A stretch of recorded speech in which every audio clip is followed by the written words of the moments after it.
नमस्कार श्रोता मित्र, वेद पाठशाला की अगली कक्षा में आपका स्वागत है।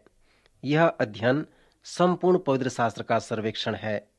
हमने पुराने नियम का सर्वेक्षण समाप्त कर अब नए नियम का सर्वेक्षण कर रहे हैं।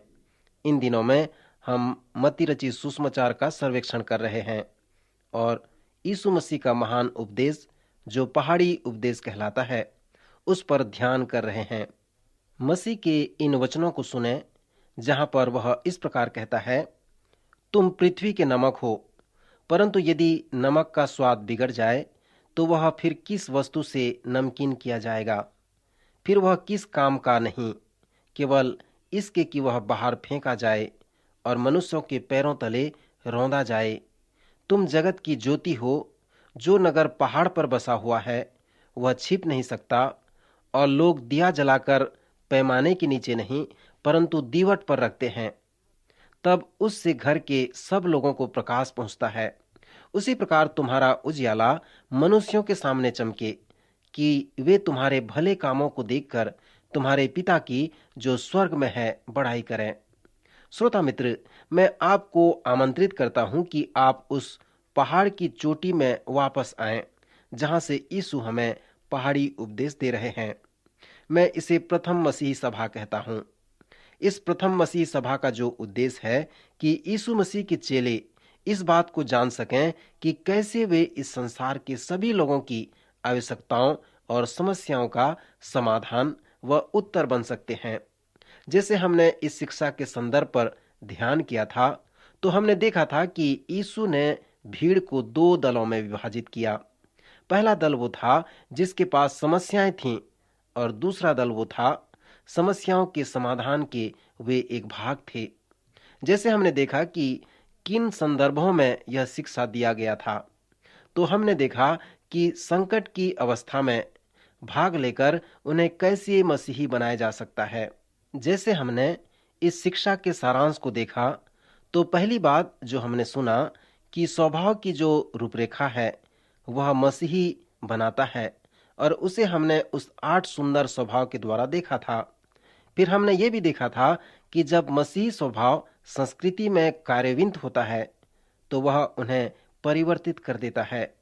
यीशु उन 4 रूपक बातों को प्रस्तुत करके चुनौती दिए हैं कि तुम पृथ्वी के नमक हो, तुम जगत की ज्योति हो, तुम वो नगर हो जो पहाड़ पर बसा हुआ है और वह छिप नहीं सकता, और तुम वो दिया हो जो दीवट पर रखा गया है। वास्तविक रूप से देखा जाए तो पहाड़ की चोटी पर यीशु क्या कह रहे थे? अनेक विद्वान विश्वास करते हैं कि वे 8 आशीष वचन पहाड़ी उपदेश हैं, और बाकी अर्थात मत्ती का 5वां, 6वां और 7वां अध्याय का संदेश प्रयोग है। वो 4 रूपक बातें प्रयोग को प्रारंभ करते हैं। दूसरे शब्दों में कहें तो मत्ती के 5वें अध्याय का प्रथम 12 पद शिक्षा को दर्शाते हैं और बाकी पद प्रयोग को दर्शाते हैं। यहाँ पर जो वास्तविक शिक्षा है, संकट में मसीही बनना, स्वभाव से मसीही बनना और संस्कृति से मसीही बनना है। सो ये तीनों अध्याय इसी बात के लिए हैं। जब यीशु ने उन 4 रूपक बातों को सामने रखा तो उसका क्या अर्थ है, आइए एक एक करके देखें। उसने कहा, तुम पृथ्वी के नमक हो। इससे उसका क्या तात्पर्य है? मैं सोचता हूं कि उन दिनों में उनके पास कोई फ्रीज नहीं थी, और मांस को सुरक्षित रखने के लिए उसका एक ही तरीका था, और वो था नमक। मांस के ऊपर नमक घिसा जाता था ताकि वह खराब न हो। इस रूपक बात को जब यीशु ने यहाँ पर बताया, तब नमक के उपयोगिता के संदर्भ में उसने उसे बताया। इस रूपक उदाहरण को उपयोग करके यीशु कहते हैं कि यह संसार उस खराब होने वाली मांस के जैसा है। सो उसके चेले नमक हैं, मांस के ऊपर में घिसने के लिए जो खराब न हो। यीशु के अनुसार यह संसार सड़ रहा है, उसमें बदबू आने वाला है, और उसे बचाने का एक ही तरीका है यीशु के चेले, जिनके पास ये अच्छा स्वभाव है, जो लोगों के मध्य चलते फिरते हैं। जिस प्रकार आप मांस में नमक रगड़कर उसे अनेक दिनों तक खराब होने से बचा सकते हैं, उसी प्रकार मेरे चेले भी इस संसार के लिए हैं, जिन्हें वे नाश होने से बचा सकते हैं। वे प्रभु की ओर से उत्तर व समाधान बन सकते हैं। यूनानी भाषा में यीशु के इस वचन को इस प्रकार इंगित करती है कि तुम अकेले ही पृथ्वी के नमक हो। इसीलिए मैं इसे एक सैद्धांतिक विवरण कहता हूँ।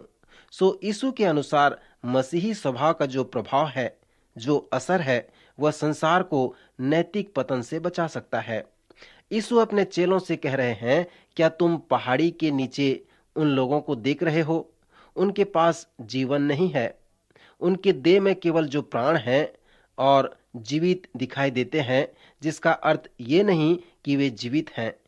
वे धन्य व आशीषित लोग नहीं हैं। वे आत्मिक रूप से बढ़े हुए नहीं हैं।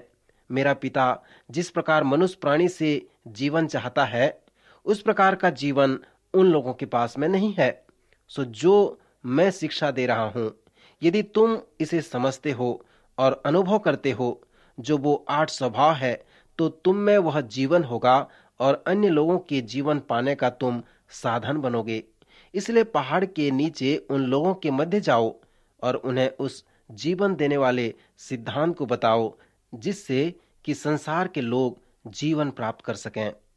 श्रोता, यहाँ पर यीशु संसार के लिए व चेलों के लिए एक दृढ़ व प्रभावशाली कथन प्रस्तुत करते हैं। धन्य हैं वे जो मन के दीन हैं, अर्थात तुम उस सुंदर स्वभाव को प्रस्तुत नहीं कर सकते, परंतु परमेश्वर उस सुंदर स्वभाव को तुम में प्रस्तुत कर सकता है। पवित्र आत्मा के आश्चर्य कर्म के बिना आप उस सुंदर स्वभाव का अनुभव नहीं कर पाएंगे, परंतु पवित्र आत्मा कर सकता है। सो इस पृथ्वी के नमक होने के लिए आपको अलौकिक बातों व स्वभावों को प्राप्त कर उस लोगों तक पहुंचाने की आवश्यकता है।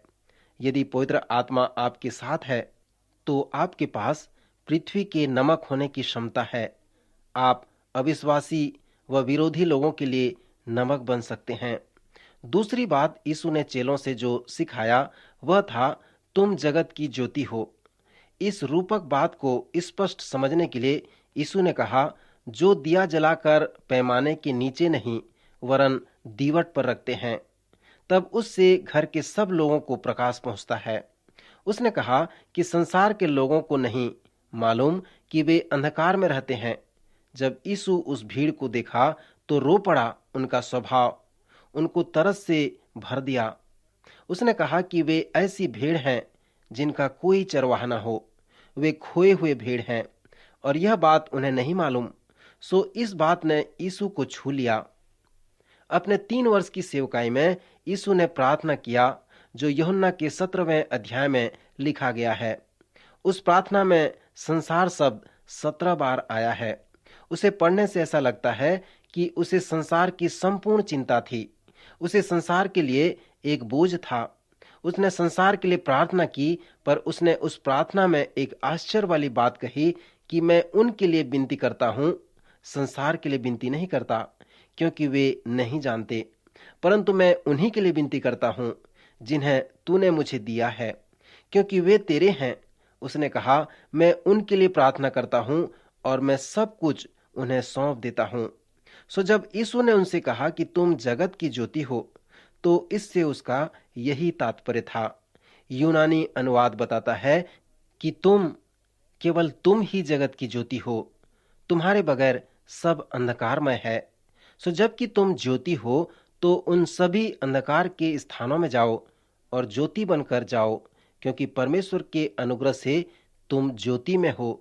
सो उस अंधकार में जाकर प्रकाशमान हो जाओ और मेरा उत्तर व समाधान बन जाओ। श्रोता, यह दिया व दीपक का रूपक बात मुझे बहुत अच्छा लगता है। इसमें यीशु के कहने का तात्पर्य यह है कि जब तुम मेरे पास आए थे, उस समय तुम प्रकाश देने वाले दिया नहीं थे, परंतु अब तुमने उसका अनुभव किया है। तुम्हारे दिए अब प्रकाशमान हैं। मैं तुम्हारे दिए में जीवन में प्रकाश डाला है। मैंने तुम्हें चुना है और ज्योति बनाया है।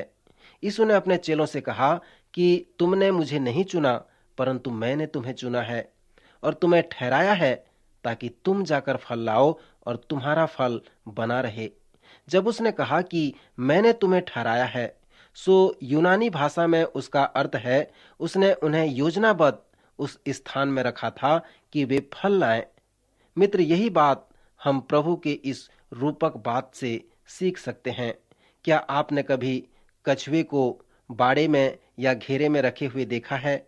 जब भी आप देखें तो आप कछुए के विषय में एक बात अवश्य जानने पाएंगे। वह वहां पर अपने आप नहीं जाता, पर उसे वहां पर डाल दिया जाता है, क्योंकि वह उस बाड़े को कूद कर नहीं भाग सकता।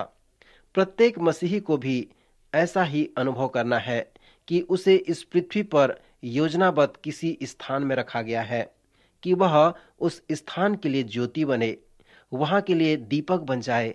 आज हम सबको इस प्रकार अनुभव करने की आवश्यकता है। फिर यीशु कहते हैं, तुम वो नगर हो जो पहाड़ पर बसा हुआ है, वह छिप नहीं सकता। यदि आपके जीवन में इस प्रकार का स्वभाव है तो आपका जीवन छिप नहीं सकता। यदि आप किसी स्थान में कार्य करते हैं तो लोगों को ये जानने में कितनी समय लगते हैं कि आप मसीही हैं। एक बार दो जवान 3 वर्ष तक एक साथ कार्य कर रहे थे, पर नहीं जान पाए थे कि उनमें से एक मसीही है। यीशु मसीह का जीवन उस नगर के समान है जो पहाड़ पर बसा हुआ है, जो छिप नहीं सकता। यीशु द्वारा यह कहा गया है कि वह कभी भी छिप नहीं सकता। जब आप यीशु मसीह के सच्चे व विश्वास योग्य चेले बनते हैं तो आप छिप नहीं सकते कि आप मसीह के चेले नहीं हैं। यदि आप पृथ्वी के नमक हैं और जगत की ज्योति हैं तो आप उस सच्चाई को छिपा नहीं सकते। जब हमने पुराने नियम में परमेश्वर के जन के विषय में अध्ययन किया था, आपको स्मरण होगा मैंने कहा था कि वे परमेश्वर के पास आते थे और वे परमेश्वर के लिए जाते थे। परमेश्वर के पास आने का उनके पास एक महान अनुभव था। इसके पहले कि वे परमेश्वर के एक महान कार्यकर्ता होते थे, वे परमेश्वर के एक महान उपासक हो जाते थे। इसके पहले कि वे परमेश्वर के लिए जाकर फल लाने वाले होते थे, परमेश्वर के पास आने का एक अर्थपूर्ण और फलवंत जीवन वे प्राप्त करते थे। सो ये आशीष वचन 2 शीर्षकों में विभाजित होते हैं। प्रथम 4 आशीष वचन जब आप उन्हें समझते हैं, वे परमेश्वर के आगमन का वर्णन करते हैं। सो जैसे आप परमेश्वर के पास आते हैं तो उन स्वभाव से और अनुभव से परमेश्वर आप में कार्य करता है और आपकी योग्यता व प्रतिभाशालीनता बढ़ती जाती है। आप जब तक उस प्रार्थना की निकटता में आगे नहीं बढ़ते तब तक आप मसीह स्वभाव में उन्नति नहीं कर पाएंगे। स्वभाव जो है पहाड़ के नीचे से ही बढ़ता है। कुछ अच्छे स्वभाव हैं जो पहाड़ की चोटी पर ही उचित रूप से कार्य कर सकते हैं और वे प्रथम प्रकार के स्वभाव हैं। आप में दीन हो सकते हैं, शोक कर सकते हैं, नम्र बन सकते हैं, धर्म के भूखे व प्यासे हो सकते हैं। सो ये जो है परमेश्वर के पास आने का एक भाग है। आप 5 से लेकर 8 तक के आशीष वचन को उस पहाड़ी की चोटी पर अनुभव कर सकते हैं। 5वां आशीष वचन है, धन्य है वे जो दयावंत हैं। दया जो है असीम प्रेम है। आप जब तक उस पहाड़ से नीचे उतरकर लोगों के पास नहीं आएंगे तो कैसे उस असीम प्रेम को दर्शाने पाएंगे। यदि आपको दयावंत होना है तो पहाड़ से नीचे उतरना पड़ेगा और उन लोगों के पास आना पड़ेगा जिन्हें कुछ वस्तुओं की आवश्यकता है। यीशु मसीह के दयावंत चेले जिनके मन शुद्ध हैं, जब वे लोगों को असीम प्रेम करते हैं तो यह उनके संबंध को दर्शाता है।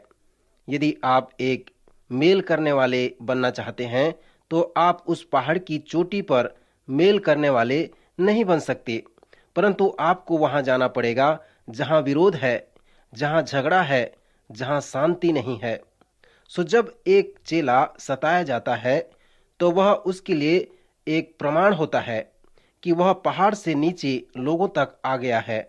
दूसरा जो भाग है उसमें भी 4 स्वभाव हैं जो जाने वाले संबंध स्वभाव हैं। प्रथम में 4 आने वाला आध्यात्मिक स्वभाव है और द्वितीय में 4 जाने वाला संबंध स्वभाव है। यीशु के इन 8 आशीष वचन को 4 जोड़े में तोड़ा जा सकता है, अर्थात मन का दीन होना, शोक करना, जबकि वे सीखते हैं कि वे मन के दीन हैं, अर्थात नम्र होना, जब वे उस दर्द को समझते हैं और जो परमेश्वर चाहता है उसके लिए भूखे व प्यासे होते हैं। फिर दयावान असीम प्रेम है जो शुद्ध मन और मेल करने वाला है। डॉक्टर मार्टिन एल जोनेस विश्वास करते हैं कि ये आशीष वचन पहाड़ के ऊपर जाना और नीचे उतरने के जैसा है। धन्य है वे जो मन के दीन हैं, यह आपको पहाड़ के थोड़ी दूरी तक ले जाता है। धन्य है वे जो शोक करते हैं, यह थोड़ा और आगे ले जाता है। फिर धन्य है वे जो नम्र हैं, यह आपको मार्ग के 1/3 भाग में ले जाता है। और फिर धर्म के लिए भूखे व प्यासे होना आपको पहाड़ की चोटी तक ले जाता है। सो अब जबकि आप पहाड़ की चोटी में हैं, धार्मिकता से भरकर नीचे आ जाते हैं, जब आप वो व्यक्ति बन जाते हैं जो पहाड़ी के नीचे लोगों से असीम प्रेम रखते हैं और शुद्ध मन से प्रेम रखते हैं, अर्थात आप में स्वार्थ नहीं होता, आप मेल करने वाले हो जाते हैं। ऐसे समय में आप पर यातनाएं आते हैं। मैं सोचता हूं कि इस स्वभाव या आशीष वचन को संक्षिप्त में देखने के लिए यह एक अच्छा तरीका है। जैसे मैंने पहले आपसे बताया था कि यीशु के अनुसार ये 4 स्वभाव हमें नमक, ज्योति, वो नगर जो पहाड़ पर बसा हुआ है, छिप नहीं सकता, और वो दिया जो दीवट पर रखा जाता है। ये सुंदर स्वभाव से यीशु लोगों की आवश्यकताओं को पूरा करते हैं और इस प्रकार के स्वभाव वाले प्रभु यीशु मसीह की ओर से लोगों का उत्तर व समाधान बनते हैं। मैं विश्वास करता हूं कि यदि आप पृथ्वी के नमक, जगत की ज्योति और प्रभु यीशु मसीह द्वारा लोगों का उत्तर व समाधान बनना चाहते हैं, तो आपको 4 पूर्ण आत्मिक सेवकाई को सीखने की आवश्यकता है।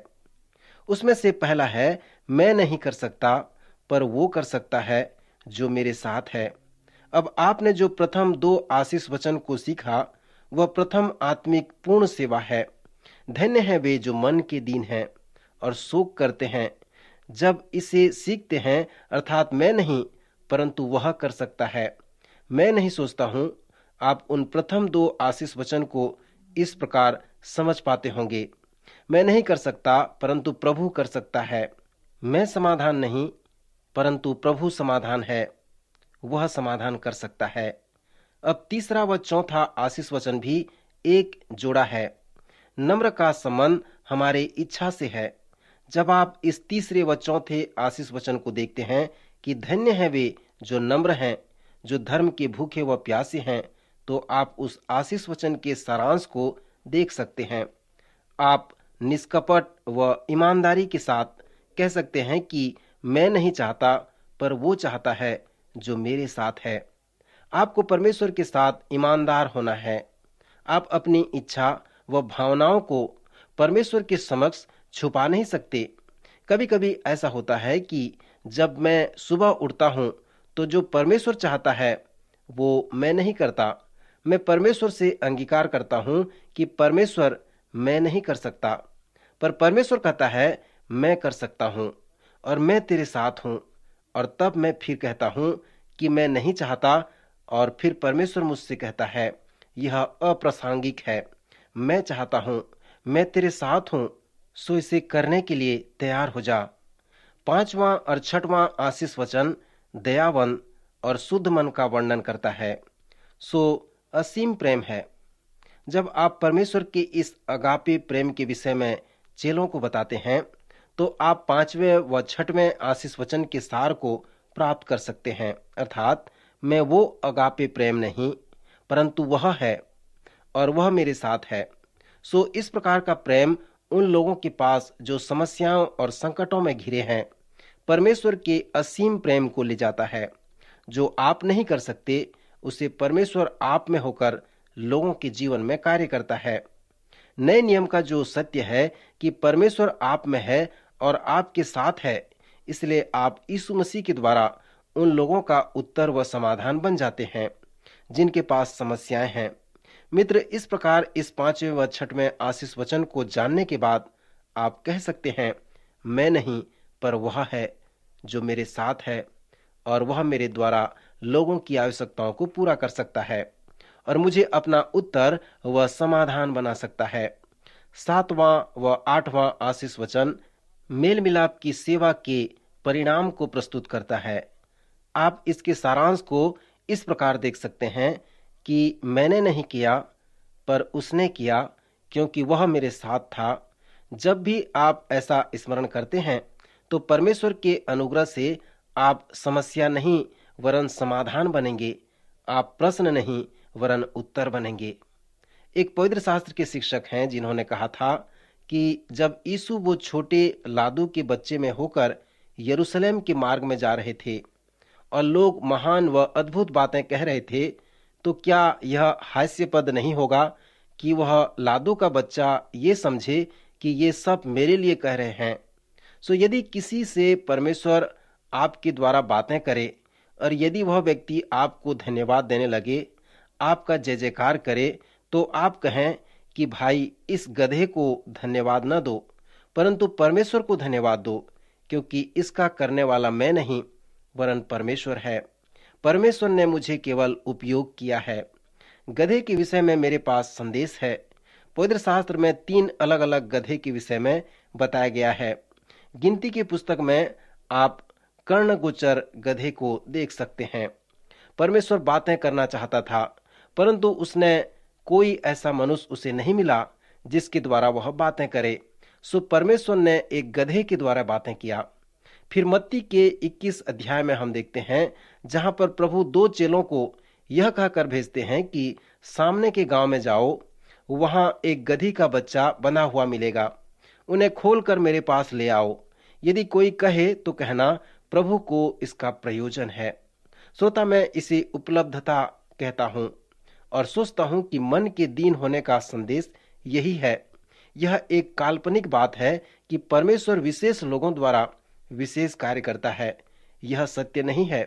प्रेरित के काम में हम मसीही कलीसिया के इतिहास को पढ़ते हैं जहां पर हमें बताया गया है कि परमेश्वर साधारण लोगों से असाधारण कार्य करता है क्योंकि वे उपलब्ध रहते हैं।